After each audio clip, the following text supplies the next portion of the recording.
I've been saying this in nearly every radio interview and trying to slip it into every column I write. Mitt Romney won 20% of black males under the age of 30. That is a stunning number. I mean, the traditional home of blacks is in the Republican Party, as described in my latest smash bestseller mugs. Blacks and Republicans go together like chocolate and peanut butter.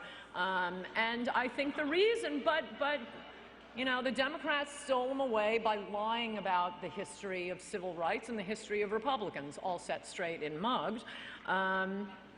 And I think the reason Romney did so astronomically well among young black males is they want jobs, and they don't want to be competing with illegal aliens for jobs. You know,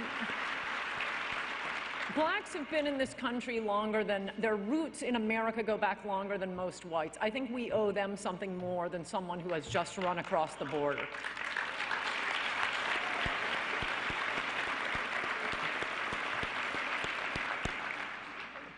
Is there still a mic there? Over here. Sorry, I can't see the audience at all. I have a vague idea there's a mic out there. Almost straight ahead. Almost. Hi, this is Daniel Rivera. I have a two-pronged question for you. First, I have my mother's signed consent statement. We can absolutely go on a date. So, I mean, I'll meet you right outside. Point two, much has been made recently of the Republican Party need for a facelift by the liberal media. You know, they're running around crazy saying we've been defeated, as you said, and it's a little bit annoying. But on a more specific level, we have been doing horribly with minorities and women. And I was wondering what your thoughts on that were on the first end of the question. And on the second end, much has also been made of the GOP divided. But in the conference, I've noticed you have speakers like Marco Rubio on one hand, and then you've got Ron Paul on the other. Vastly different, but both test well with independents, minorities, and women. So I was wondering your thoughts on that, too. And, yeah. First of all, I mean, this idea that the Republican Party is a party of old white men, the average age at our convention of both the speakers and the attendees was about 15 years younger than at the Democratic convention.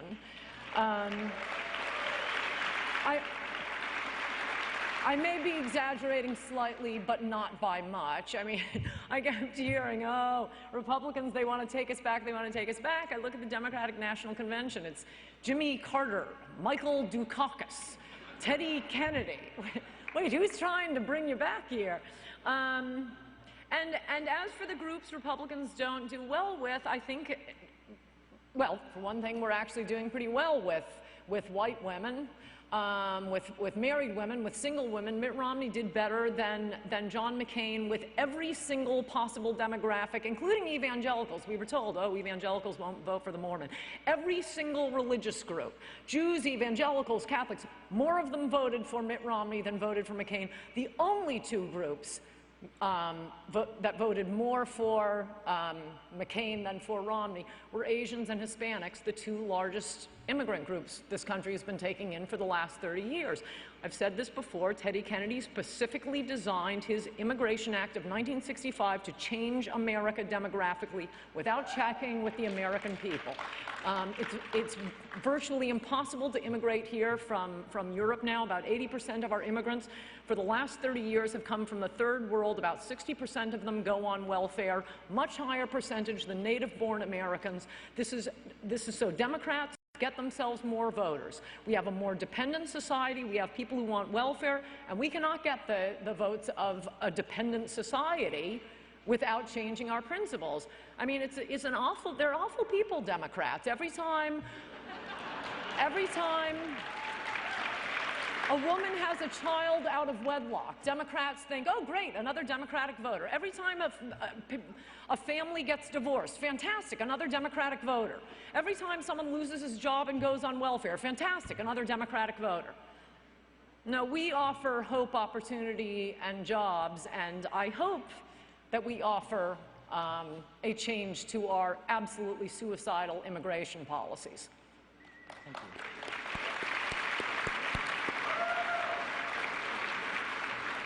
And could you agree that even here at CPAC there seems to be some confusion? It was not a conservative defeat in 2012. It was a Boston liberal Republican defeat, I believe, with Mr. Romney. And I just want to ask you if you can help clarify why it's important that Mr. Bush not be our nominee, and Mr. Christie not be our nominee, and Mr. Cruz and some of the other great conservatives, real conservatives, in great part thanks to Jim DeMint, that are out there for us today. Thank you. Well, I'd like to give you some rules for choosing our next presidential nominee. I don't have a candidate yet, but I do have some rules for who shouldn't be running. And I've made this mistake, so I'm not blaming any of you. Among the candidates I've supported for president have included Pete DuPont, Pat Buchanan, Steve Forbes, Duncan Hunter. No, you can't run a congressman. I have learned that. You cannot run a governor from a state that's only as big as a congressional district. That's the equivalent of running a congressman. We can't run businessmen, pundits, people who have not run and won elections in at least a mid-sized state. So we're looking at governors and senators. Once you throw in the governors and senators, let's see how they debate. Let's look at their positions then. And we have, I was telling him I couldn't get to sleep last night, so instead of counting sheep, I was counting Republican candidates. And we have a pretty good list of them. Going with the governors, we have Sandoval of Nevada. Yeah, he's pro-choice, but maybe we can change him. And again, I'm a single-issue voter against amnesty. There's Martinez of New Mexico. There's Rick Snyder of Michigan. There is Paul DuPage, the governor of Maine. There is, I'm sorry, he's got to be in the running, Chris Christie of New Jersey. I, of course, will now be against him unless he changes on amnesty. There's Rick Scott of Florida. There's Mike Pence of Ohio. There's Indiana. There's John Kasich of Ohio. And in the Senate, you got Ron Johnson, Ted Cruz, and I say we just... Scott Walker. I also have, okay, you have your favorites out there. I say throw them in a debate and let's see them, but I should also tell you at this moment that I also have height requirements. So if you didn't hear your favorite senator, think of, or governor, put him next to the clown at the roller coaster. See if he hits the height requirement. And I wouldn't get, too wedded to any one candidate now. Let's see how they do in a debate. Let's see what their records are. And most importantly, let's see what their position is on amnesty. Thank you. Drive safely.